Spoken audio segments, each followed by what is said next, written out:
Good morning. Just giving a go. You ready? Okay. Good morning, and thank you for everyone for joining us today as it's so encouraging and energizing to have the support of so many of our partners. Thank you to Mayor Ginther, Council President Hardin, County Commissioner Crawley, Board Member Michael Cole, Dr. Roberts, Kenny McDonald from Columbus Partnership, and Mifflin Middle School parent Leo Carter for standing alongside me today to talk about the importance of keeping our students in school, in their classrooms, as much as possible. I have said it countless times, while Columbus City Schools exist to serve our community, our families, and our students, we cannot do this important work alone.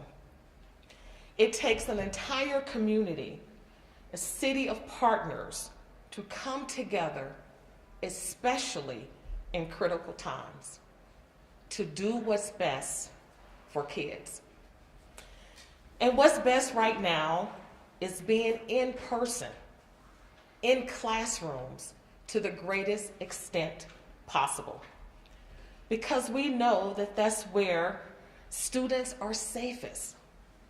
Our schools offer students so much of what they need to grow academically, socially, emotionally.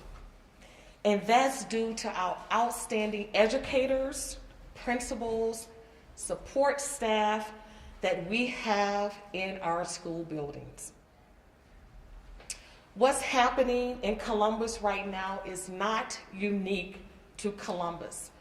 It's happening all over the United States. Schools are grappling with the challenge of maintaining in-person learning in light of increased staff absences. Like many other districts, we have taken a daily assessment approach to make determinations building by building. Our process involves looking at the number of absences, the types of absences, and substitutes to cover in each school, starting in the afternoon, continuing in the evening, and early morning hours. This process has allowed us to safely have as many students possible in their classrooms for in-person learning. Over the 9 days that Columbus City Schools was in session the past 2 weeks, we averaged more than 100 schools open for in-person learning, available to serve more than 40,000 students in our city each day. In total, 41 of our 112 school buildings have had at least 1 day of remote learning over the past 2 weeks. The remaining 71 schools have held in-person learning each day. So despite the challenges we faced over the past 2 weeks, our entire district has stepped up every opportunity to support our students and our fellow staff members. Whether that be covering classes, quick responses to maintenance issues, or delivering additional PPE materials for classrooms, we recognize the importance of being there for our fellow staff members and our CCS family. We want to be the beacon of resiliency and strength, and to show how to get through this pandemic together and prioritize our students. Because our students deserve to be in school. And I appreciate the efforts of our teachers, our principals, staff, and partners to make that happen. We will get through this critical time, but we must do it together as one city and one community. Thank you.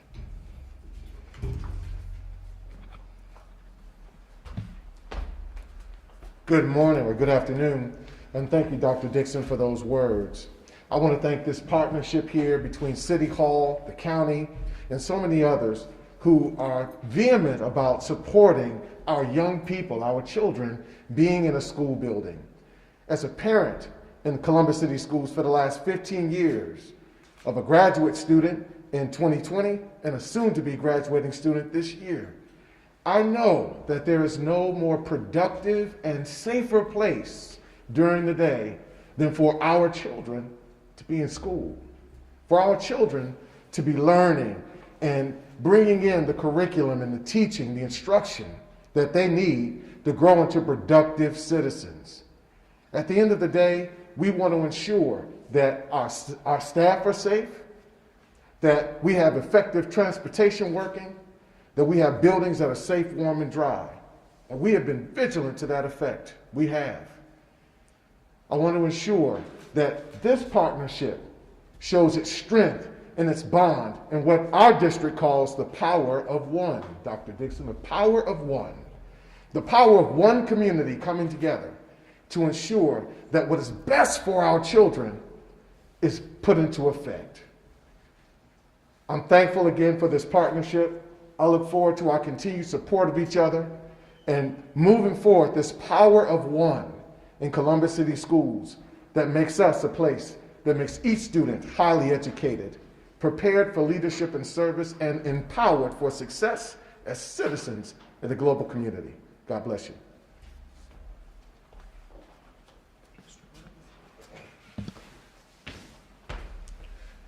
Good morning. I'm Leo Carter. I'm a parent of a middle school child from Mifflin Middle School. And I stepped here today to give you guys my thoughts as far as why I feel it's very important for our kids to remain in school. Over this past year, my middle schooler spent all of his time in front of the laptop with his phone and also social media and things that's not educational for him. I was thrilled at the fact that you guys asked me to speak because of the fact that I was determined and happy at the fact that he was going back into the classroom this year because of the fact that he missed his interaction with his teachers, his peers. And I'm a firm believer that a lot of our kids' social outcomes or social outlooks are developed within the classroom, not on social media.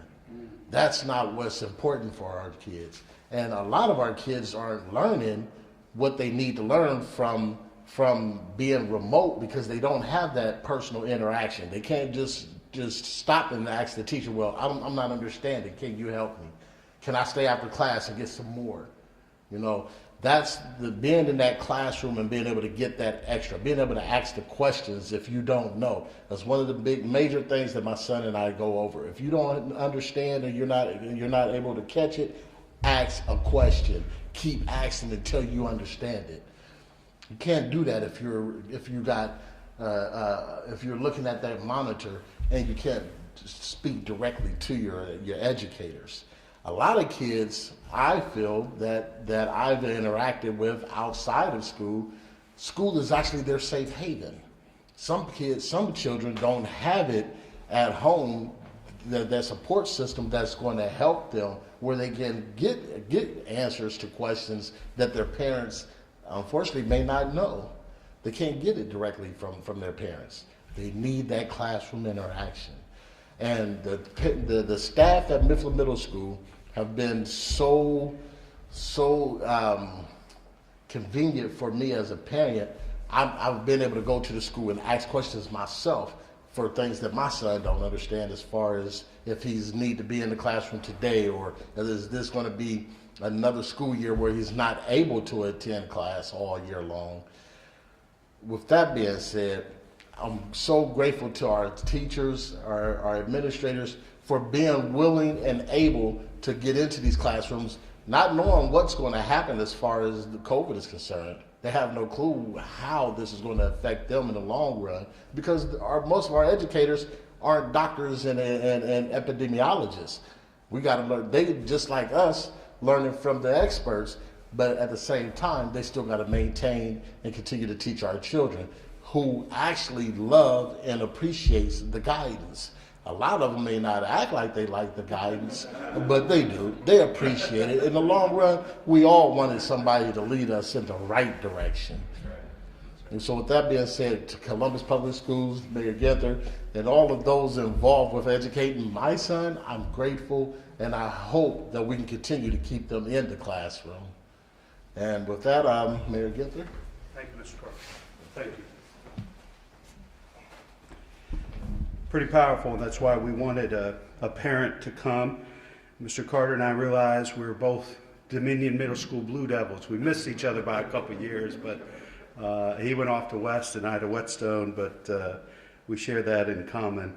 I want to thank Dr. Dixon and Board Member Cole for your commitment to keeping our schools open, and for all the perspectives you're going to hear today. So regardless of your viewpoint on things, vaccines, political considerations, right, left, liberal, conservative, we all agree there are three things, right? Keep our kids in school, keep the economy open, don't overwhelm our health systems for our neighbors who are in need. We know the best way to do those three things is to get vaccinated, get your booster, wear a mask, especially indoors, keep our social distance when we can. I know we're all exhausted and tired and frustrated with this pandemic. It has been a tough 2 years for everyone.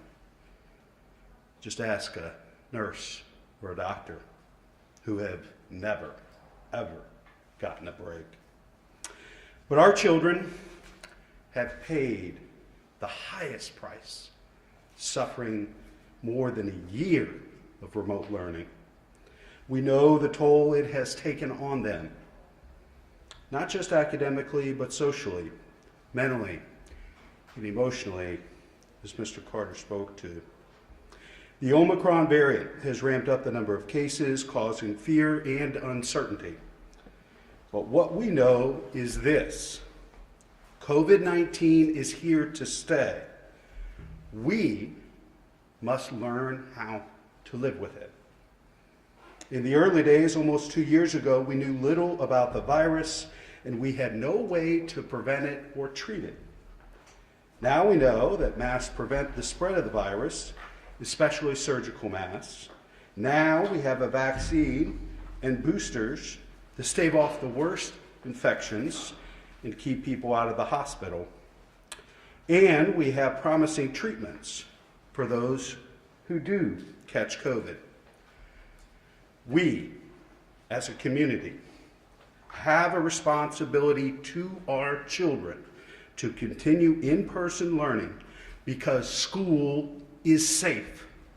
Keeping our children in school also allows parents to work, which keeps our economy running and growing. And we all have a duty to our healthcare workers, our families, and our neighbors to get the vaccine, which is our strongest tool in this battle against COVID. 3 goals for this community remain constant. Keep our schools open, keep our economy going and growing, and keep our hospital systems from being overwhelmed. We love our teachers. Some of the most important people in my life growing up in Columbus City Schools were our teachers. We know it's safe for our teachers. We advocated, those of us on the steps here, for our teachers to go to the front of the line when the vaccine was available so we could reopen our classrooms safely. We love and support our teachers and know how critically important they are, as are our bus drivers, our teaching assistants, those who work in food service, all critical components. And that's why we're here today. Our kids deserve our very best, even in the most trying of circumstances. And that's why we're so supportive of being in person for our young people. Now to talk about the public health impacts and the safety of in-person learning, please welcome our great warrior in this battle, Dr. Mashika Roberts.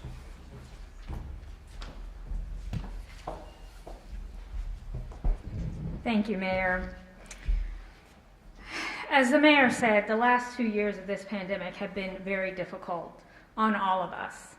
But our children have been hit particularly hard.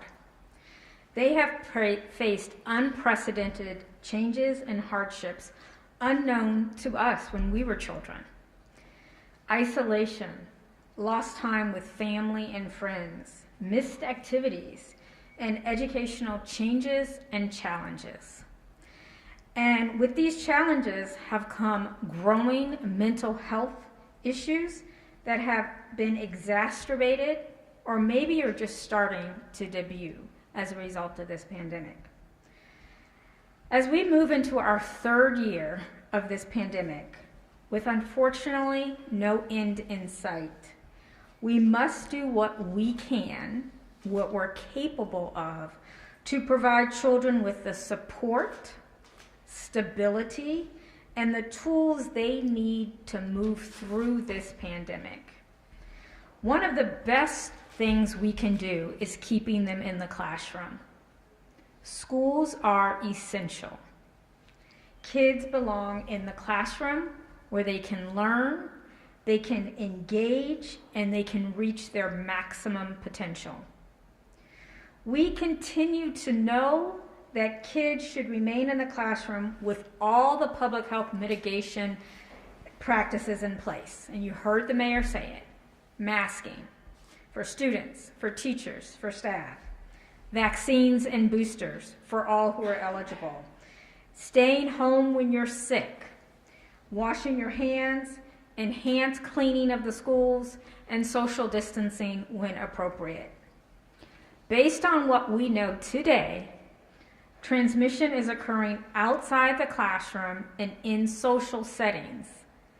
Transmission is not occurring in the classroom when all the public health mitigation efforts are in place. I applaud Columbus City Schools.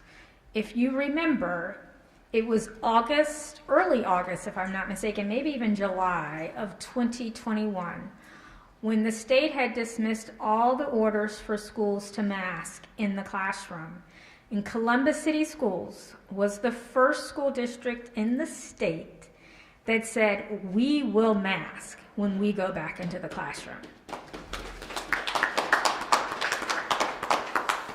So they have been following that important public health guidance since the beginning of this academic year.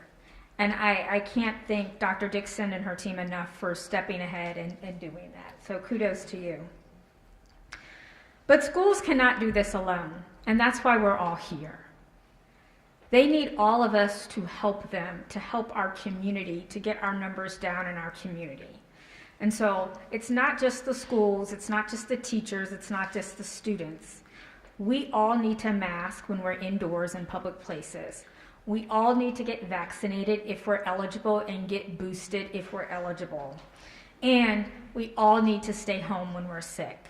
That's how we keep our schools in session, that's how we keep our economy going, and that's how we get to the other side of this pandemic. Columbus Public Health continues to give COVID vaccines. We're providing a clinic today, right upstairs behind me. We're here until 6 p.m. tonight. And tomorrow, as well as Thursday, we are going back to the Celeste Center to offer COVID-19 vaccines, first dose, second dose, booster, pediatric dose, flu vaccine.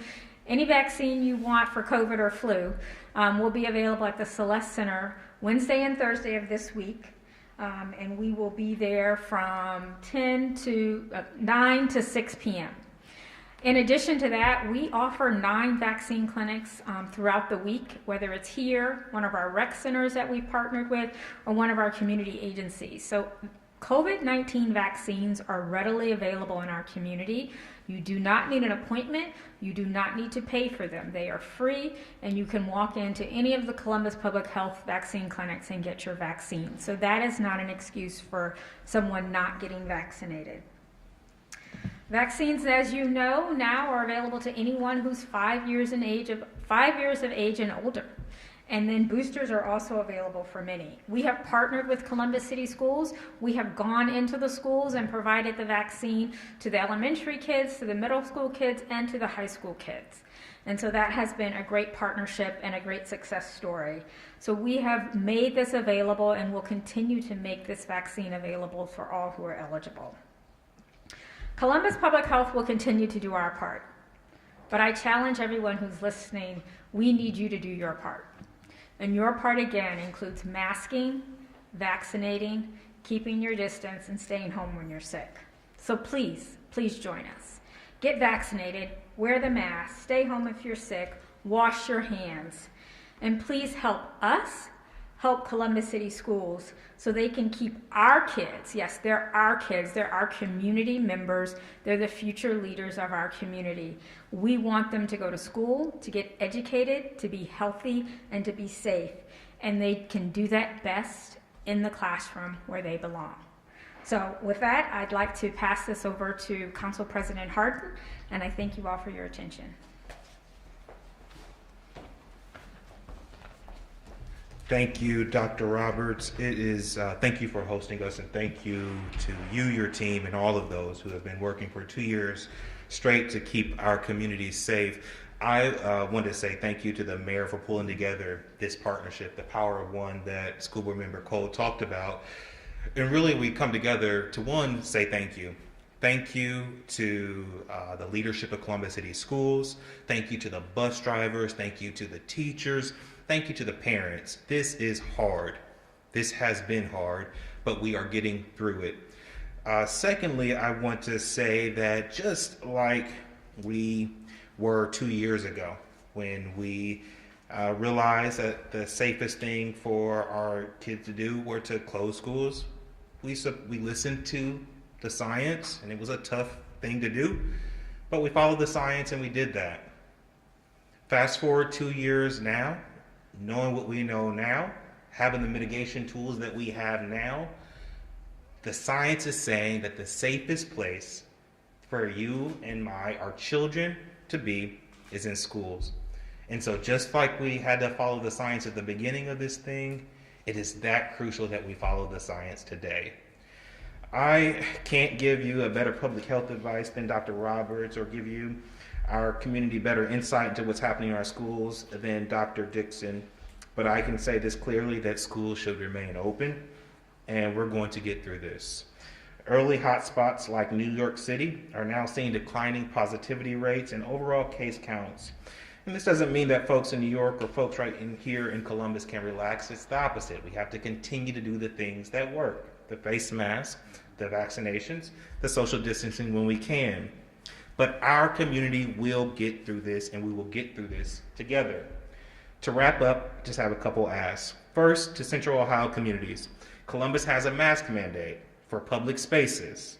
If you're a city council member or a city manager in Central Ohio, please put a mask mandate in place. We know this works. It keeps us safe. It keeps our economy open. We know that residents don't just stay in Columbus. Folks may live in Columbus, work in Upper Arlington, and have their kids in schools or in daycare in Hilliard. Good quality masks work, and we as a community leaders need to encourage mask wearing. Next, for individuals, if you can afford it, get a high quality mask like the N95 or a KN95. These will dramatically reduce the spread of COVID compared to both cloth masks, or even worse, people going maskless altogether.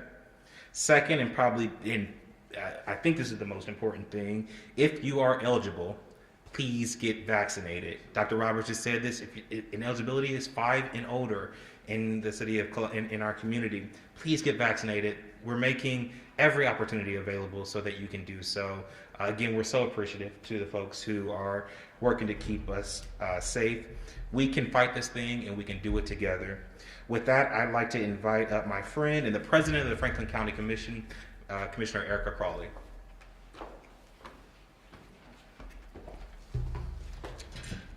Thank you, President Harden. I want to say thank you, like my other colleagues, to the mayor for bringing us together. Thank you, Dr. Roberts, for continuing to lead us through this pandemic safely.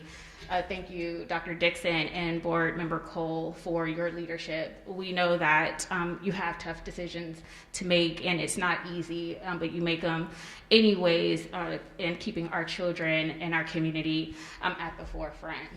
Thank you, Mr. Clark, for your perspective, and of course, President Harden, for your ongoing leadership. And I'll introduce my friend Kenny McDonald in a second to talk about his commitment from the business leadership perspective. But I just want to say, what you continue to hear throughout this press conference is that we want our children to thrive. That is our number one priority. And I want to say thank you to the teachers, to our service, our food service workers, to our bus drivers. As the mayor said, we appreciate you, we support you, and we know that it's hard to go into the classroom and deal with this pandemic, but we don't always have to like a decision for it to be the right one. And so I just want to say thank you to everyone for being here this morning and being willing to continue these conversations and talk about these important issues and the responsibility that we have for caring for and educating our children and youth. There is no doubt that the pandemic has been incredibly difficult on our young people. We have heard from the students. I am a mother of twin girls, have navigated this pandemic with them at home and now in the classroom, back in the classroom, and I get that it is difficult, not just mentally, but emotionally and socially. It is hard. From the disruption of normal educational growth to social isolation from their peers, our kids have been one of the most impacted groups, especially our kids who are already facing economic and social disadvantages. COVID cases continue to rise in Franklin County, and my colleagues and I at the Board of Commissioners have taken this situation seriously. We continue to fully support Franklin County and Columbus Public Health, as well as the other health professionals by following and funding the latest health guidelines and recommendations. Because of this, we know that rigorous masking and testing procedures, as you continue to hear, as well as us continuing to encourage vaccination, truly works to help our schools function as normally as possible in this pandemic, because normal is not the same as the normal we used to know. But we want to keep our children safe and in the classroom. As a mother and an advocate, it is my highest priority to keep our children safe and to listen to their caretakers. I sincerely appreciate those who have spoken up to voice their opinions about what they feel is best for our kids. It is not lost on us at all that we have different perspectives and opinions, and that they are of all value. I believe it is in our students' best interest to keep them in an engaging and stable classroom environment with in-person learning. We know how difficult the past 2 years have been and how it has created hardships for many of our children, families, and residents. However, our community will continue working to get through this difficult period together. As Board Member Cole said, the power of one. Now, I would like to introduce my friend, Kenny McDonald, CEO of Columbus Partnership. Good morning. I just want to thank the mayor and this group of elected officials and all that they represent, our public health officials, the hundreds of school officials that keep us moving forward every day, and especially want to express my gratitude for the working parents of this community. They get up and do a dance every day. We used to have snow days, and that was a struggle enough, and now we have all this. So please accept the business community's deep gratitude for this issue.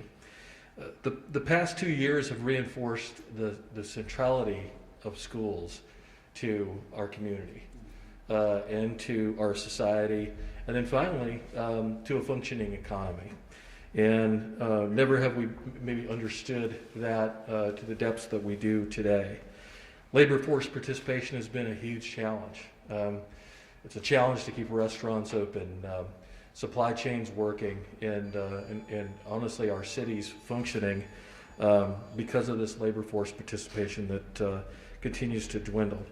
Let me make a fine point about that the people who've been affected the most are working parents, and especially working women, who've had the biggest challenge of re-entering our workforce. Keeping our schools open is central to solving that problem over the long term. When schools close, incomes are lost, wages are lost, small businesses are closed, or even put in peril of closing permanently. Our supply chains are disrupted, and the shelves of our stores, when we go to get something, aren't there when we need it the most. And finally, let me say that the lost academic time for our kids is critical. Our kids are the future workforce, and any lost academic time in this great area, this region of opportunity, is critical, and we're going to have a hard time recovering it. So staying steadfast about keeping schools open, moving forward, has never been more important in a community that is growing and thriving. Our open schools will help us recover or keep our small businesses open, and we look forward to working with all of these officials, this coalition, as we navigate the coming months and perhaps even years. As the mayor said, we will be living with this or some version of it for some time, and we'll have to continue to have this conversation. Please do all you can to be healthy and safe, and let's keep moving forward. I will turn it back over to the mayor. Thank you.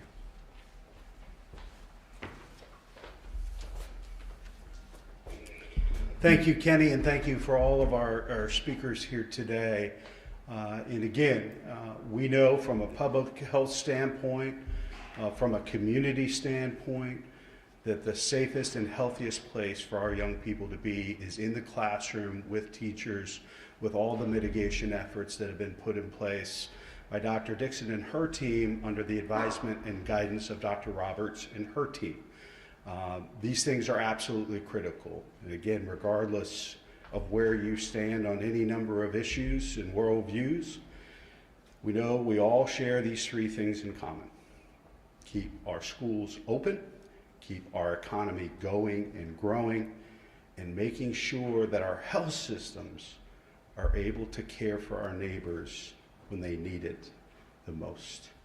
We'll be happy to take any questions. Good morning, Kevin. Good morning, Mayor. The teachers union doesn't share your opinion.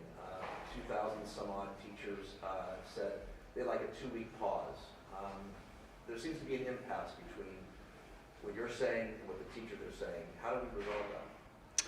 Well, I'll let Dr. Dixon speak to this as well. I don't think there's really an impasse. I mean, we love and support our teachers, and that's why we all advocated to the governor, all of us here today, that they move to the front of the line, quite honestly, in front of police officers and firefighters to get the vaccine so we could reopen our schools safely. We believe the mitigation efforts that are being implemented by the district under the advice of public health experts make our classrooms safe. And so if there are things, and I think there's some things that have been shared by the CEA with the district. I know Dr. Dixon and her team continue to work on those things, but we believe with the mitigation efforts based on the science, based on what's in the best interest of children, that in-person instruction are the most important. Dr. Dixon? Thank you, and I agree.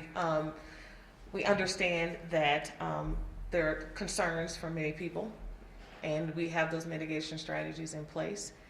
And as Dr. Roberts and others have stated, this virus will be here. And so we believe that in-school person is the safest place for our students, and we will continue to advocate for that. We have the mitigation strategies in place. We've addressed the multiple issues from various team members, and we will continue to work together to make sure that if it's any other thing that we need to address or correct, we would continue to do that. But right now, we know, and this data that I've gave you earlier states that we've had over 100 schools in person learning at 100 schools. And so we believe that's the best place for our students. We know that is it perfect? No, we're not in a perfect world, right? But we're going to continue to make sure that we advocate on the behalf of our students, make sure that our classrooms are safe for our teachers and our students and our parents. So we will continue to work together. How do you plan on convincing those members of the union that it is a safe place to them? They don't believe it is. We will continue to make sure that we have our mitigation strategies in place. We will continue to make sure that we're addressing any of the concerns from any member of our organization, and we will continue to work together to make sure that students are in class and in-person learning is prioritized. That's where it should be, and our teachers are making sure that that happens. Our students need them, and we know that in-person learning is best for our students. So again, as I stated, if there's anything that we need to continue to address, I stated earlier that we were providing additional PPE where needed and were requested. We just deployed 2 weeks ago 45,000 KN90 and KN95 masks for our teachers. Anything that our teachers need, we're providing it, along with our school nurses. Our school nurses have been instrumental and making sure that we keep our classrooms open. And so we all have to work together. We're a large organization, over 9,000 employees, serving over 20,000 plus families. So we understand that our organization is large. We have issues that we have to address. We address those issues quickly as possible, but we make sure that our students are learning in safe environments and our teachers have everything that they need to make sure that their environments are conducive to learning. Yes. Dr. Dixon, Go ahead. Dr. Dixon, how confident are you in staffing levels coming up here? I know that students are not in the classroom today, but teachers are with their PDA, E-Day, and their day tomorrow as well. Have you been tracking attendance this week as well for teachers? Yes, no, I don't have those numbers. I get those at the end of the day. But again, yes, we have professional development today. We have records day tomorrow. And again, we know that this is all not just COVID related. We know teachers have other health issues. And people are off for various reasons, but we're keeping track. We have lots of permanent substitutes in our buildings, people who have stepped up and said they were continue to teach if possible, if needed rather. And we also have teachers who are covering classes for their colleagues. So when we talk about a organization that supports one another, so we understand that we want our kids in our classrooms, so our teachers are stepping up and say, I will cover that class until we get a substitute in. So, it varies from day to day. That's why we have, some days we have schools open and some days we have to move students to remote learning. But it varies, and we will continue to use that strategy so that we can keep as many schools open as possible. Quick follow-up on that. You said that there are teachers covering for other teachers' classes. Is there anything being done to help them through this stressful time? Any extra things that the district is doing to provide them with help during this time? Oh, absolutely. I mean, it comes from our amazing principals, right? So we have amazing principals that are making sure that whatever additional support that those substitutes need. And these are building subs. So these are educators who wanted to be in these buildings permanently. They wanted to work with our students, and they have worked with their colleagues. So they know what the lesson plans are. They know what our students need. And we talked about earlier, as Board Member Cole talked about our Power of One initiative. That's the power of it. We are working together to make sure that our students are learning in person, our teachers have the resources they need, the support they need, and we're making sure our principals and other central office staff are providing that support. Dr. Dixon, the vaccines have been mentioned as something that's key to stopping the spread of COVID or slowing down the spread of COVID. Is the district considering mandating the vaccine for staff? Mandating the vaccine for staff, is that the question? We've not made a decision on that. So currently it is not a condition of employment, but we have partnered with Columbus Public Health to make sure that the vaccine is available for all of our staff members. So we want our staff members to have the vaccine, to be boosted. It is their choice currently, but we have encouraged it, and we're hopeful that everyone decides that it's best for them to get that vaccine. A quick follow-up. Do you know how many percentage of the staff is vaccinated? I don't have that information because, again, it's not a condition of employment. We have a question. Dr. Dixon, just to kind of follow up on some of the questions in regards to teachers and subs, are you seeing any shortages? Do you have enough subs at this point? I know a lot of districts are trying to hire. I think everyone across the United States is seeing, seeing subs and shortages, and all of our staff, and we're no different, right? But we have people who are working together and to make sure that if we need to cover classes, we'll cover classes. And that's what we continue to do. So we stated earlier that we had a shortage in bus drivers. We have decided to offer courses through our adult ed program. We are providing free courses and some financial incentives for those who want to be trained and get your CDLs. So if any of you out here want to come and work for our transportation department, we need additional bus drivers. And that's what we're going to continue to do. We're going to continue to recruit employees for our district, and we're going to continue to advocate for those who want to be substitutes. If there's a financial offering subs or transportation more money, is that coming from the pandemic funding that was from the government, or where are some of those financial resources coming from? Yeah, that's a great question. So we have many sources. So we do have additional ESSER dollars that we can offer stipends and increase. But in some sense, we've just, the board has decided that this is just the right thing to do. We should increase our wages. So we want to be competitive. So competitive wages is what we've been able to offer. But we have, for example, our teachers now will be able to receive 250 hours in our Power On initiative. And it's an initiative so that classified and certified staff members are able to come up with strategies to connect with our students, because we know that our students are not as connected with us as they were prior to the pandemic. And so these hours, these dollars would be coming from our ESSER dollars. But we wanted to make sure our staffing salaries were competitive, and that's something that the board had adopted prior, and those are not being used with federal dollars. Just a larger call out to the community. I mean, this isn't just the district or the superintendent's job to deal with these issues. So if you're eligible to be a substitute within Columbus City Schools, we need you. And we need you to step up to help our community during this difficult time. If you have a CDL or are interested in earning your CDL, our kids need you, and I'm asking you to step up. And to our parents, as the father of an 11-year-old who I think has conversations about these just about every day. Our staff, our teachers, the administrators need your help. We need you to talk to your kiddos about the importance of wearing these masks all day while they're at school, unless they're actively eating and drinking. We need parents to step up as well. But if there are any other questions, I want to thank everybody for being here today.